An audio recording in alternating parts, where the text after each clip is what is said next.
A woke council's clampdown on the Union flag now means a Remembrance Day poppy display will be banned. Barnsley Town Council prohibited wooden tributes from streetlights and lampposts to stop Brits flying the St George's Cross. In doing so, Remembrance Day organisers have been forced to pull the plug on Hoyland's poppy display. Locals usually hang 396 poppy tributes along the Remembrance Day parade route in honour of all the soldiers from the town who died fighting World Wars I and II. Barnsley Council's new rules mean there won't be enough lampposts to hang each tribute. The council listed a bunch of requirements and asked organisers to submit a detailed application 10 days in advance to continue their tradition. But locals said the rules were impractical. Chairman Robert Hill said, "I am genuinely disheartened that we will not be putting up the wooden poppies on lampposts and road signage posts lining the parade route.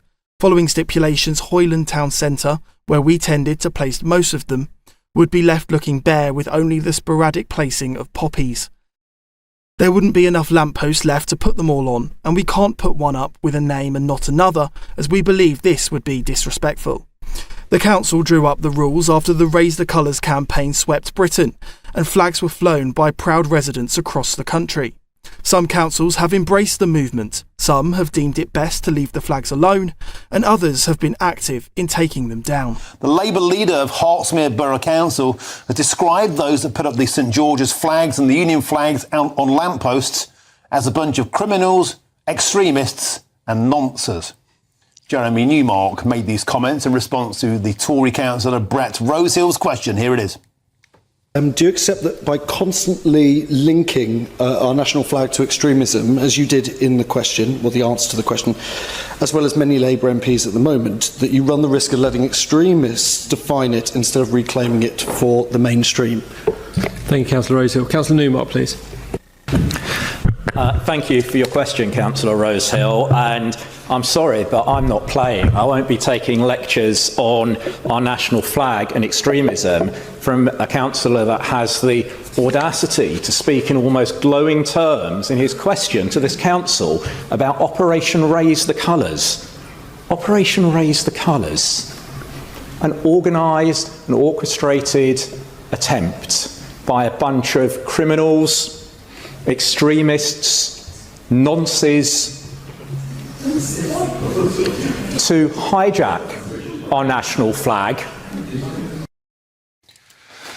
I've watched that clip now at least half a dozen times. Every time I watch it, I think, what on earth was he thinking? Well, I'm joined now by somebody who was in the chamber at the time, and it's the Conservative councillor Alex Clarkson from Hertfordshire Borough Council. Alex, welcome to the studio in Westminster. Thanks for coming Martin. on. Thank you. It was an astonishing video. You could hear the oxygen sucked out of the room. What on earth was he thinking? It's unbelievable. And one of those gasps that you just heard in that clip was myself. I mean, I must pay tribute actually to Councillor Brett Rosehill. You know, Charlie Kirk said courage is what you stand up for what you believe in, and that councillor did, as did our group leader. All he did was say, listen, there's some flags in Tower Hamlets and Birmingham that are coming down. Isn't this an example of two-tier? Look how he was treated. It's typical of the Labour, both in Hertfordshire and I believe in the country as a whole. Later on, I'm going to be joined by one of the national organisers of Operation Raise the Colours, and let me tell you this, he's utterly livid. He's a businessman, he's a family man. You know, he's been called a Nazi, he's been called a fascist, he's been called a racist, but even he was gobsmacked that it would be even a good idea to go down this route. What's been the reaction in the local area? Well, look, you know, in Boreham Wood, there's flags flying from lampposts and indeed across Hertfordshire. And that's the thing. If you look at that, you know, the march about kind of uniting the kingdom, you know, there was families, there was like toddlers in prams, there was pensioners, you know, having actually almost a picnic. I mean, there was the odd, you know, there's some odd violence. But if you look, Notting Hill Carnival's had more arrests. The Palestinian March earlier in September, more arrests. This is just typical of Labour's virtue signalling and the duplicity. You're all right. You know, they bang on about diversity inclusion, but only if you agree with them. Weren't we told that after 14 years of Tory division and chaos, we'd have the adults back in control? Weren't we told that the Be Kind brigade of those from the left, all I've been seeing, certainly since the Raise the Colours campaign started, is the politics of division. The words banded around like Nazi, fascist, racist, white supremacist. It's been astonishing. even I wasn't prepared for them to use the word nonce. No, absolutely. It's disgusting, and I think they should be ashamed of themselves. Look, people are concerned. The way of life is changing. There is pressure on local services. They are valid things to be concerned about. Look how you were moved to tears about that poem that girl came on. You know, there's a case to be made, and it's a case that, as Conservatives, you know, we've got unionists in our title for a reason as well. We will stand up for British values, and that includes flying the flag. Listen, I tell everyone in Boreham Wood, you know, buy that flagpole, put it in your front and back garden, hang it from out the window. It's a flag that unites this country. It's a flag we should be proud of. Why is it, and I ask people from the Labour Party this all the time when they come in, why is it that they do seem to be ashamed of our flags? What's driving it? Do you know what? I think they lost the political argument when the Cold War came down. You know, the world didn't choose socialism, so they go through identity politics. They go through our national identity to try and push their kind of wokey left argument. But it's unravelling now. You know, a few years ago, if you and I were having this conversation, we didn't, you know. But you can see now this issue is coming into the political mainstream. People are literally and metaphorically showing their pride for this country. And I think they do it because they divide and rule. And, you know, it's you're now seeing, I think, you know, they bang on about extreme right, and that's what we were labelled in that chamber Wednesday night. Yeah. Watch out for the far left. They're on the rise. We saw it in its extreme form. You know, someone who stood up to them, they couldn't beat him in debate. They silenced him forever. I think it's the far left this country needs to watch out for. Do you know, I had that conversation with Lord Wolney several times in past weeks. I had it since the assassination of Charlie Kirk. I think something is going on. It's born of an intolerance. It's born of a sense of superiority. Has there been any incidents in your manor of people taking flags down? Do you know what there has? There's been comments, you know, comments online. We get lots of emails from residents, actually, and I've had lots that people are genuinely concerned. Here's the proof. There was a by-election in this area at the moment. It was a Labour seat. The Conservatives won it. We stopped the reform surge. The Labour vote slumped by 34%. So there's the clearest indication that actually Labour's values aren't chiming with residents' values. No, there's no flags come down yet. The Liberal Democrats who run Hertfordshire want to take them down. They're unnecessary, but we'll fight against that. And I have a feeling that if they're taken down, they'll be put up the next day, not by extremist criminals, the stuff that Newmark branded people who are proud of this country are, but just by regular people who believe in the country. Councillor Alex Clarkson, thanks for joining us today, coming from Hartsmith, Sears and Westminster. A pleasure to have your company. Now, we approached the Labour Party and Councillor Jeremy Newmark, who made these comments, but neither of them have got back to us as yet. And let me tell you this, Jeremy Newmark, if you're out there, you'd like to come on the show, you are absolutely my guest. You're with me, Martin Daubney, here on GB News. Now, the Prime Minister is under yet more pressure as a poll out today has shown that people are not backing the Prime Minister whatsoever.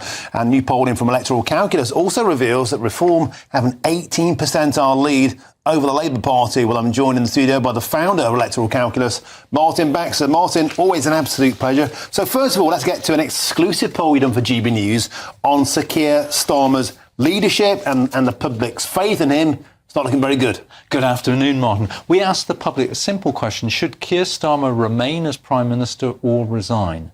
And over the whole public, 54% said he should resign, 20% said he should stay, and the rest didn't know. So that's a majority of the public think he should go. But obviously that includes his political opponents, Conservative and Reform supporters and other parties. Also, more interestingly, we looked at what Labour voters, people who voted Labour in 2024, said. They were obviously much more enthusiastic about Keir Starmer, but only to a degree. 50% on our figures, 50% of Labour voters thought Keir Starmer was the right man for the job as Prime Minister. 26% didn't know, were scratching their heads a bit, wondering, maybe, maybe not. And 24% of Labour voters thought he should resign.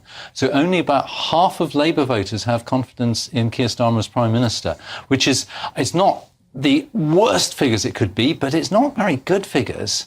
So it establishes or reaffirms the fact that Keir Starmer is not so popular with the public or indeed with Labour Party voters. 54% saying he should go. If it's 52% like Brexit, he'd probably say, let's have 3 votes and go again and campaign for 3 years against it. I digress. It's grim reading for him. It sincerely is. Meanwhile, a new poll out today from Find Out Now has reform with a record 18 points clear of the Labour Party on 34%. But Martin Banks, what you do so wonderfully for us here at GB News, you combine across the week's polls to get a more accurate figure. What does that show us? Yes, we like this. Yes, this Find Out Now poll shows a Reform lead of 18%. We think it's a little more helpful to take an average of recent polls, including that Find Out Now poll, but also polls by other pollsters. We find not a similar picture, frankly. A Reform lead of 12%, which is still very big historical terms. We've got on the poll of polls Reform on 32%, Labour behind on 19, less than 20, and the Conservatives on 17%. And when we translate that into seats, that's a whopping majority for Nigel Farage's Reform UK party, 403 seats we calculate, which would be a Reform majority of 156, bigger than Tony Blair and Keir Starmer last year. Labour less than 100 seats on 93. Liberals on 62 and the Conservatives reduced to 5th place on 27. That's actually a lot better than the Find Out Now poll. It had the Labour Party on 44 seats. That's just extinction level event. If it 44. were, yes, if it were an 18% lead, and it might be, Find Out Now might be right on that. If it were, that would be terrible for Labour. But even taking the, doing the grown-up thing and looking at the average rather than just a single poll, it still looks awful for Labour and very good for Reform at the moment. And Martin Baxter, as well as amalgamating this week's polls, and by the way, I thought what was fascinating about this week's poll, particularly the Find Out Now poll, the polling was carried out during the state visit. Now, ordinarily, you'd expect there to be a polling boost for a premier, hosting a president, the pomp, the pageantry, Windsor Castle. That hasn't happened for Keir Starmer. So far, there has been no upward tick in him being seen as an international statesman.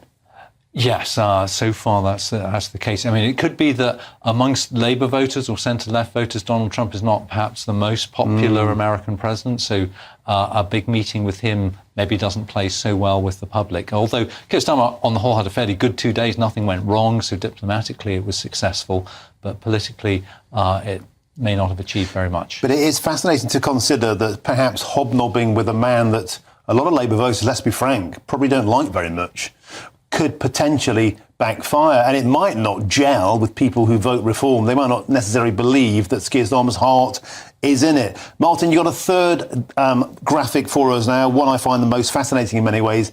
This is the geographical split. If we look at the electoral map of if your poll of polls became real, look at that. It's a turquoise tidal wave. Talk us through it. Yes, well, as you say, a lot of the light blue of Reform sweeping the country through the red wall in the north, even the northern urban areas like Liverpool and Manchester and into Yorkshire, through the Midlands and indeed large chunks of the south.